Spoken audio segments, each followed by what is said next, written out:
Hello students and welcome to the PSBI। Students, मैं नीरज कुमार आप सभी का स्वागत करता हूं PSBI में। अभी हम लोग क्लास 8 का चैप्टर 7 हम लोग पढ़ रहे हैं, जिस चैप्टर का हमारा नाम है सेल यानी कि कोशिका के बारे में हम लोग पढ़ रहे हैं। ठीक है, सेल यानी कि कोशिका में हम लोग पिछले क्लास में क्रोमोसोमों के बारे में पढ़ लिया था कि क्रोमोसोम क्या होता है, उसके बारे में हम लोगों ने अच्छे तरीके से पढ़ा था। अब हम लोग आज हमारा थर्ड टॉपिक हम लोग पढ़ेंगे न्यूक्लियर मेम्ब्रेन, जिसे केंद्रक झिल्ली कहा जाता है। ठीक है, न्यूक्लियर मेम्ब्रेन मतलब केंद्रक झिल्ली। At the boundary of the nucleus, the nucleoplasm thickens to the form of membrane. This membrane is called the nucleus membrane. कहा जा रहा है कि एक boundary of nucleus, that nucleoplasm thickens to form of membrane. This membrane is called nucleus membrane. एक boundary मतलब केंद्रक के चारों साइड इस प्रकार से एक बाउंड्री होता है। ठीक है, इस प्रकार से एक बाउंड्री होता है जिससे जो बाउंड्री क्या करता है, सारे जो हमारा केंद्रक होता है ना, इसे घेर के रखता है। ठीक है, और इसे हम लोग न्यूक्लियस मेम्ब्रेन कहते हैं। It keeps the nucleus distinct from the surrounding cytoplasm.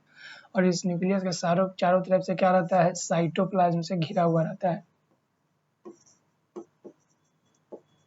Cytoplasm से ये क्या हुआ होता है, घिरा हुआ रहता है। It also control the movement of materials into the out of the nucleus. और ये क्या करता है, जो सेल के अंदर जो भी मूवमेंट होता है मटेरियल का, उस मूवमेंट को भी ये क्या करता है, कंट्रोल करता है। The nucleus is the brain of control centre of a cell. Nucleus क्या है, एक ब्रेन है और सेल का कंट्रोल सेंटर है। एक कोशिका को जो कंट्रोल करता है वो कौन करता है, न्यूक्लियस यानी कि केंद्रक ही उसको कंट्रोल करता है। The DNA it control everything with the cell does. और न्यूक्लियस के अंदर जो DNA पाया जाता है ना, इससे पहले हम लोग देखे थे कि न्यूक्लियस के अंदर क्या होता है, DNA पाया जाता है। और वो जो DNA होता है, ठीक है, वो DNA जो होता है वही क्या करता है, सारी चीज़ों को, सारे क्रियाओं को कंट्रोल करता है। The RNA carries instruction for the nucleus to the rest of the cell। और जो RNA है ये न्यूक्लियस का इंस्ट्रक्शन को फॉलो करता है, कैरी करता है। तो ये जो है न्यूक्लियर मेम्ब्रेन का काम था। अब हम लोग देखेंगे साइटोप्लाज्म के बारे में, साइटोप्लाज्म जीव द्रव्य के बारे में। The protoplasm surrounding the nucleus in a cell is the cytoplasm. It has several different structures called organelles. मतलब the protoplasm surrounding the nucleus in a cell is cytoplasm. It has several different structures called organelles suspended in it. Each organelle has its own job। मतलब cytoplasm जीव द्रव्य के अंदर बहुत सारे organs होते हैं, सेल के बहुत सारे पार्ट होते हैं। ठीक है, कोशिका का जो बहुत सारा पार्ट होता है जिसे हमको ऑर्गेनेल बोला जाता है। और इन सभी ऑर्गेनेल का क्या होता है, अपना एक सबका एक पर्टिकुलर अलग अलग काम होता है, जो वो लोग अपने खुद के काम को खुद करता है। सबका एक अलग अलग काम बटा होता है। ठीक है, तो उसके बारे में the cytoplasm is constantly flowing around the nucleus. और जो साइटोप्लाज्म है ना, ये कंटिन्यूसली फ्लो करते रहता है, किसके अराउंड, तो न्यूक्लियस के अराउंड, यानी न्यूक्लियस के चारों तरफ ये क्या होते रहता है, फ्लो होते रहता है। The movement of cytoplasm distribute nutrient and oxygen through the cell. ये मूवमेंट किस लिए होता है, तो ये मूवमेंट साइटोप्लाज्म का होता है ना, ये डिस्ट्रीब्यूट करता है न्यूट्रिएंट को और ऑक्सीजन को सेल के थ्रू क्या करता है, डिस्ट्रीब्यूट करता है। हम लोग सेल मेम्ब्रेन के बारे में आइए देखते हैं।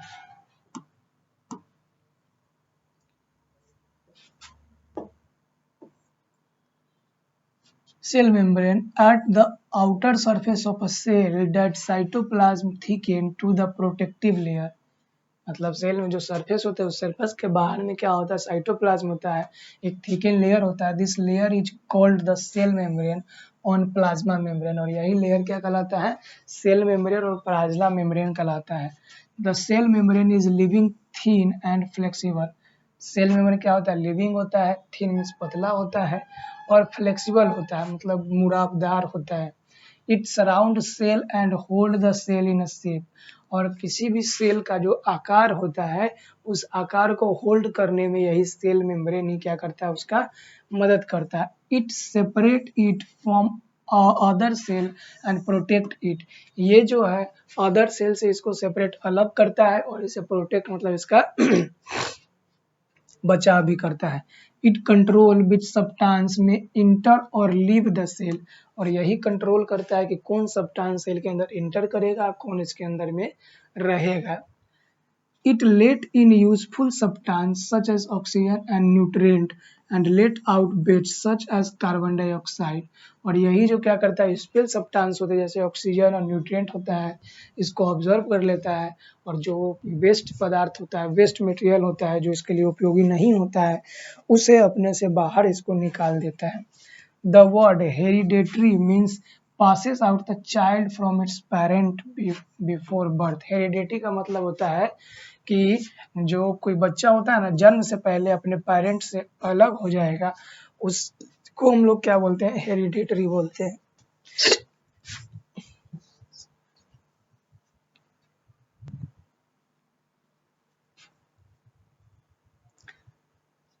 सेल ऑर्गन सेल, अब हम लोग पढ़ेंगे ऑर्गन सेल के बारे में। सेल ऑर्गन ऑर्गेनेल्स मतलब सेल के कौन कौन ऑर्गन्स होते हैं उनके बारे में हम लोग देखेंगे,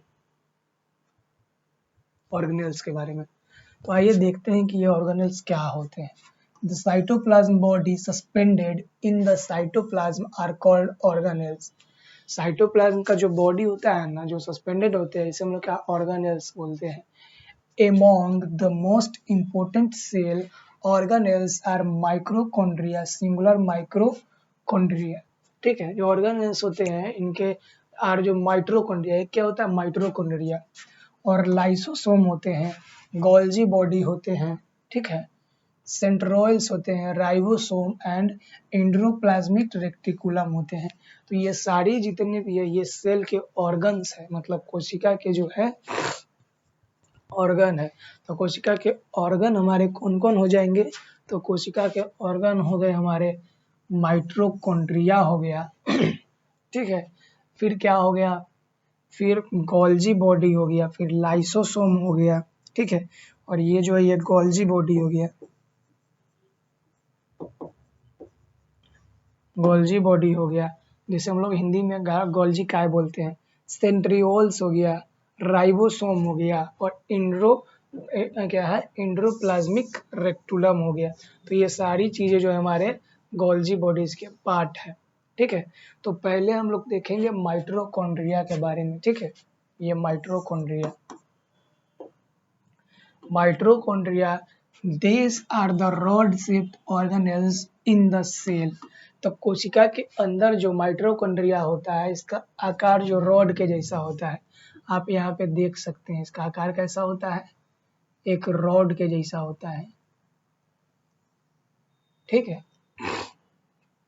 They serve as the energy generator और power station of the cell। और इससे हम लोग इसे क्या बोलते हैं माइट्रोकॉन्ड्रिया को, तो माइट्रोकॉन्ड्रिया को हम लोग एनर्जी जनरेटर या फिर power station of a cell, क्योंकि जो हमारा सेल होता है उस सेल को जो पावर मिलता है ना वो माइट्रोकॉन्ड्रिया से ही मिलते हैं, ठीक है। They release energy from the digested food by the process of respiration. Mitochondria क्या करता है, रेस्पिरेशन के प्रोसेस से इसके अंदर जितने भी फूड का डाइजेशन हुआ है उस फूड डाइजेस्टेड फूड से एनर्जी को रिलीज कर देता है। There may be as many 800 mitochondria in a single cell. एक सिंगल कोशिका में लगभग कितने माइट्रोकॉन्ड्रिया होते हैं, तो एक सिंगल कोशिका में लगभग 800 माइट्रोकॉन्ड्रिया पाए जाते हैं, ठीक है। अब हमारा आ जाइए सेकेंड नंबर, हम लोग को देखना है लाइसोसोम। क्या, ये lysosome. Lysosome these bean shaped bodies are the cell waste disposal unit। तो लाइसोसोम का जो आकार होता है ना बीन के जैसा होता है, बीन देखे हैं बीन, उसके जैसा होता है। और ये जो बॉडी के अंदर का जो वेस्ट होता है लाइसोसोम, ये इस वेस्ट मटेरियल के लिए क्या करता है, इस वेस्ट मटेरियल को डिस्पोज कहा जाता है। तो ये सेल का डिस्पोजल यूनिट हो जाता है। ठीक है, कोशिका का डिस्पोजल यूनिट किसे कहा जाएगा, लाइसोसोम को कहा जाएगा। They break down waste material and also any worm out part cell and assist their removal। तो ये बॉडी के जो वेस्ट मटेरियल होते हैं इसे ब्रेक डाउन करके बॉडी से, सेल के बॉडी से इसे बाहर निकालने का काम करता है। कौन, तो लाइसोसोम। ठीक है, लाइसोसोम का जो खोज है ना, इसमें डी डुबे ने किया था। कौन किया था, डी डुबे, लाइसोसोम का खोज किया था। फिर आज हम लोग देखेंगे गोल्जी बॉडी के बारे में। गोल्जी बॉडी यानी कि गोल्जी उपकरण इसे हम लोग बोल सकते हैं। गोल्जी बॉडी देख लेते हैं हम लोग।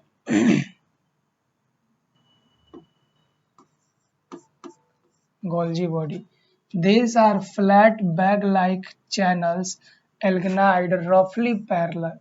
ठीक है, गोल्जी बॉडी कैसा होता है, फ्लैट होता है और एक बैग के जैसा पैरेलल होता है। They store the substances made in the cell in readiness for dispatch for the cell। Golgi body are the storehouse of a cell। Golgi body क्या है, तो एक कोशिका का स्टोर हाउस है। इसके अंदर एनर्जी, बाकी सारी चीजें क्या होते हैं, स्टोर होकर के जमा होता है। और ये कहाँ पे जमा होता है, तो ये जमा होता है गोल्जी बॉडी के अंदर में जमा होता है। अब हम लोग 4th नंबर देखेंगे सेंट्रियोल्स के बारे में। ठीक है, centrioles, these are a group of cylindrical body just outside the nuclear membrane। तो ये क्या है, सेंट्रियोल जो है ये क्या है, सिलेंड्रिकल बॉडी होता है जो एक ग्रुप में रहता है और न्यूक्लियस मेम्ब्रेन के बाहर होता है। These centriole are involved in the cell division। और कोशिका का जो विभाजन होता है ना, उसमें यही सेंट्रियोल जो है भाग लेता है। यानी कि ये क्या करता है, कोशिका डिवीजन में भाग लेता है। They occur in pairs in a structure cell centrosome. और ये हमेशा जोड़े में आते हैं। और ये क्या कहा, जिसे क्या कहा जाता है, सेंट्रोसोम कहा जाता है। ठीक है, अब हम लोग देखेंगे राइबोसोम के बारे में। राइबोसोम,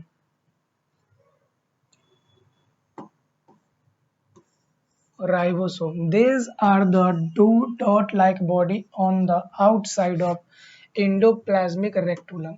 तो ये इंडोप्लाज्मिक रेक्टुलम जो होते हैं उसके बाहर में एक आउटसाइड में डॉट लाइक बॉडी होता है। इसका कैसा होता है, एक डॉट के जैसा इसका आकार होता है। Ribosome make protein the substances which the body need for growth. और राइबोसोम ही क्या करता है, हमारे बॉडी में, हमारे सेल के अंदर में प्रोटीन का निर्माण करता है। जिस प्रोटीन, जो प्रोटीन हमें मदद करता है हमारे बॉडी को। ठीक है, ये देखिए राइबोसोम है और ये इसके बाहर में होता है। इंडोप्लाज्मिक रेक्टुलम जो होते हैं ना, ये इंडोप्लाज्मिक रेक्टुलम के बाहर में डॉट डॉट डॉट डॉट लगा हुआ है ये। तो ये क्या है, राइबोसोम है जो प्रोटीन निर्माण का काम करता है।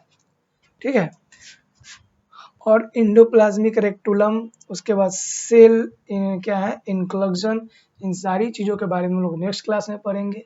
तो अभी के क्लास के लिए इतना ही। मिलते हैं हम लोग नेक्स्ट क्लास में, जहाँ इससे आगे की बातें को हम लोग चर्चा करेंगे और पढ़ेंगे। तब तक के लिए धन्यवाद।